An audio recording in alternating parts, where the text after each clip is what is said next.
So how does sibling rivalry affect child development? There's a definite effect.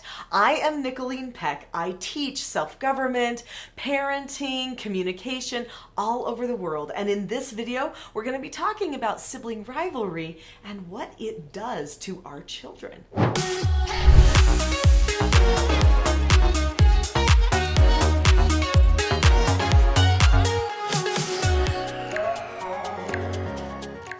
Many people think that there are probably only negative consequences to sibling rivalry because it is a behavior that nobody likes. But actually, in this video, I'm going to be talking about the negative consequences or effects to child development of sibling rivalry, but also the positive effects. So stick with me to the end because you'll want to know those positives so that if sibling rivalry happens, you can make the most out of it. The sibling relationships are not relationships that people spend a lot of time analyzing, but they should. There are beautiful things that happen within those sibling relationships that really no other relationship can substitute for. Even friend relationships are not the same. Siblings have the same parents, they have the same parenting, they have the same home culture, they have the same history, usually the same foundation of moral beliefs. They have literally everything the same, just about. I mean, except for some little personality differences, maybe even a couple of processing differences. But usually they've been trained how to process. Even some of their personality traits have been trained because of their parents. So they share all of this in common. They also have these authority figures in their life that do the same things to each of them. So, siblings, if they have good relationships, have this beautiful opportunity to be each other's confidant. In fact, siblings share things with each other that they don't share with anybody else. When they have certain hardships in the family, they go to each other to talk about those hardships. And those strong sibling relationships can be very therapeutic if there is a trial or, maybe some tragedy that occurs within the family. So if a family is in the habit of having sibling rivalry occur and there's a disconnect that occurs in that relationship, then what happens is the siblings lose that confidant. They lose that person that they feel like they can talk to about anything. And they start hiding or pretending or excluding, putting up walls for those siblings. They don't let them in so that then they don't have those people to help them through the hard times. We see what happens with sibling relationships when the parents die. So when parents die and siblings really don't stay in connection with each other, they don't reach out to each other because parents aren't pulling everybody together anymore, then we actually know that the sibling relationship was not so great and they weren't using each other as those confidants. But what we do see is in some families when the parents pass away and the siblings pull together even tighter, we know the parents did a fantastic job maintaining and preserving those sibling bonds so that those siblings could have each other and preserve that family culture long after the parents are gone. Sibling rivalry also makes life competitive. Okay, so when siblings are arguing with each other, they're also usually tattling on each other, trying to get each other in trouble, which means that they're not respecting each other. This is a sign that they are competing with each other for the attention maybe of the parents, or maybe even just to try to get the other person in a position where they feel like they're controlling that other person. So when you compete with your siblings and you don't have charity and love and understanding, and if you can't serve your siblings, generally in business, in marriage relationships, in future extended family relationships with the family that you possibly might marry into one day, you are going to bring in this judging, competitive spirit or attitude with you that will actually have a negative effect on all of those future relationships. One of the reasons that this happens is because sibling rivalry actually promotes selfishness. It's all about the self when you're arguing with another person, when two siblings are fighting over whose turn it is, who gets to sit by the window, all of those little things that happen on a daily basis, and nobody ever stops them, but they just let the fights keep going, hoping that one day they'll work out. They are being naive because they don't work out. They just turn into other bigger things. The siblings become more selfish in their relationships, and they often disconnect from each other. Now, occasionally, maturity can be a factor that comes in and helps the siblings decide to appreciate each other again.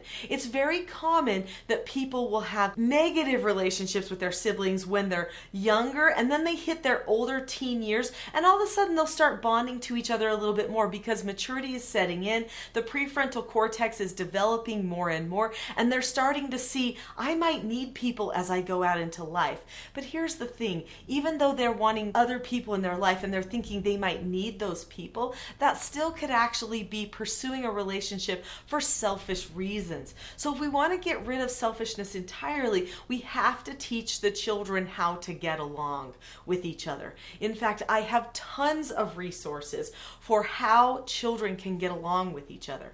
You're going to want to subscribe to this channel because I talk about so many of those resources and skills and things that you can use to help your children learn how to better get along with each other. And at the end of this video, I'm going to be sharing a few of those key resources with you. Another negative effect of sibling rivalry is that it makes a person have less trust for people in general. Think about that. If you can't trust the people you share a bedroom with, the people you have been raised with your entire life, if you feel like they're out to get you and you want to control them, then chances are you're not going to have a good spirit of trust with almost anyone. In your friend relationships, your romantic relationships, and in your work relationships as well. In order to establish a pattern of trust, which builds healthy relationships for all the years to come, it is vital that we start working on developing trust and cohesion in those sibling relationships. I've got one more negative effect of sibling rivalry, and then we're going to go into the surprising positives. So that one more negative is that sibling rivalry actually increases manipulation or dishonest behavior. When a person is trying to seek attention from other people, like parents, by getting somebody else in trouble, they are actually in the mode of manipulating. And when a person is always arguing about something, they start to blur the lines between what is true and what is not in order to get their way. This also allows for manipulation to creep in as an acceptable behavior. So people that have a big history of sibling rivalry are oftentimes people who tolerate quite a bit of manipulation in their own behaviors as well as in the behaviors of others. So if you want your children to have honest lives, then it's really good that they learn how to be honest in their dealings with their siblings.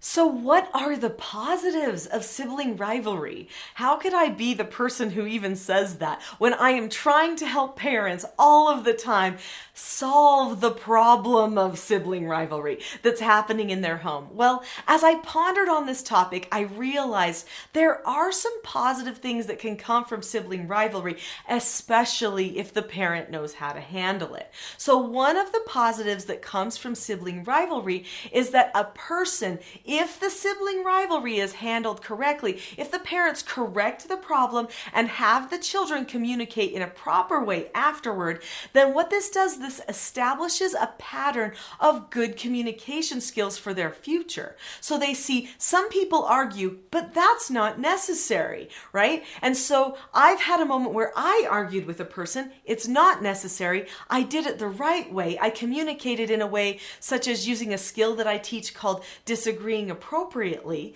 with a person, which is a great skill for siblings to use with each other.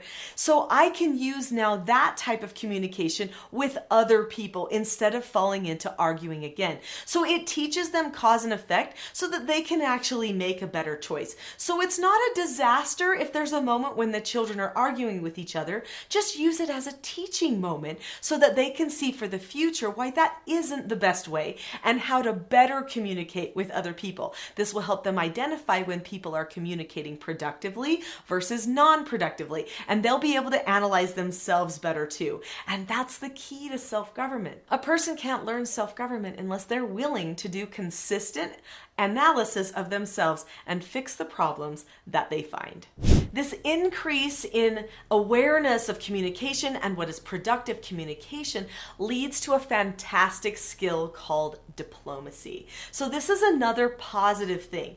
If there is one place that I have found where people get a little volatile, it's in situations that revolve around policies, laws, procedures that affect lots of people. So in my spare time, I try to protect families and children, and I do this by going to legislatures and talking to legislators and other people who sometimes even share opposing viewpoints from me. And I also speak at the United Nations and work with global leaders there and in different congresses. This is something that I do, and I've noticed that there are some people who just get angry all the time, and those people are not as productive at changing hearts and minds. So what I do is I practice diplomacy, which means we have to come to a place where we understand and value each other. Then we can make progress. So when a person is engaged in sibling rivalry, they are just getting emotional, right? And trying to manipulate and argue. But if you counter that with what to do, you teach them how to disagree appropriately with each other. You teach them to value the roles and people around them and to use that as a reference point for their communication, then that teaches them diplomacy. So again, doing the communication the right way after it already happened the wrong way is vital to them learning this skill of diplomacy that could change their life and everybody else's. This one might be one of my favorite positive consequences of sibling rivalry, and that is the opportunity to forgive another person. So sibling rivalry probably is going to happen sometime if you have multiple children in your house. That's just how it is. When it occurs, make sure that we come to a place where the heart changes. So self-government really means having a change of heart. When a person has a change of heart, that means they can forgive themselves for their bad behavior, and they can change that behavior. It also means they can forgive somebody else for their bad behavior and be patient while they learn to change that behavior too. So this is a great conversation that we need to have with our children. We need to make sure that after some sort of an argument or disagreement has occurred, that we come to that place where we honestly analyze what happened and then find ourselves in the zone of forgiveness so that we can then strengthen those bonds and relationships. I don't know if you've ever had any kind of a conflict or a fight with somebody and then you fixed it. But once you fix it, you actually feel closer and more bonded to that person than you even did before the fight. This is just a natural thing that occurs, and it's because you are vulnerable and honest with each other and honest with yourself in front of another person. When somebody goes through that procedure, they actually end up closer. This could be good for the sibling bonds as long as the fix happens. When a person engages in sibling rivalry, they're trying to solve a problem with another person. So here's another positive. We need to learn our problem-solving skills. So if we have a moment of sibling rivalry and contention and a problem that's not getting solved the right way, but we stop the situation, we analyze what's going on, we fix it, we decide not to fight but instead to forgive each other, then we can see how true problem-solving occurs. Because we're in the zone of honesty anyway, when we're in a change of heart condition, because we're wanting to forgive ourselves and others. So our problem-solving skills naturally improve after we have done something the wrong way, if there is proper teaching. I'm almost ready to show you some of the key things that you need to help stop sibling rivalry at your house. But before, there's just one more positive that I think we need to keep in mind, and that is that when we overcome the habit of sibling rivalry or make it through one of those hard times and decide to do something better, we have learned a very valuable lesson, and that is how to love imperfect people. Our siblings teach us that. They're not perfect. We know their flaws better than almost anybody else because we've seen them day in and day out for all of our upbringing. We see the problems sometimes in their behavior before they see those problems. So what this means is we get the opportunity to love somebody despite their imperfections, despite the fact that occasionally life is difficult. This is a great maturing skill for a child to learn. So bring that to their attention. Now let's move on to some other skills that your children are going to need in order to master themselves and not have any more sibling rivalry.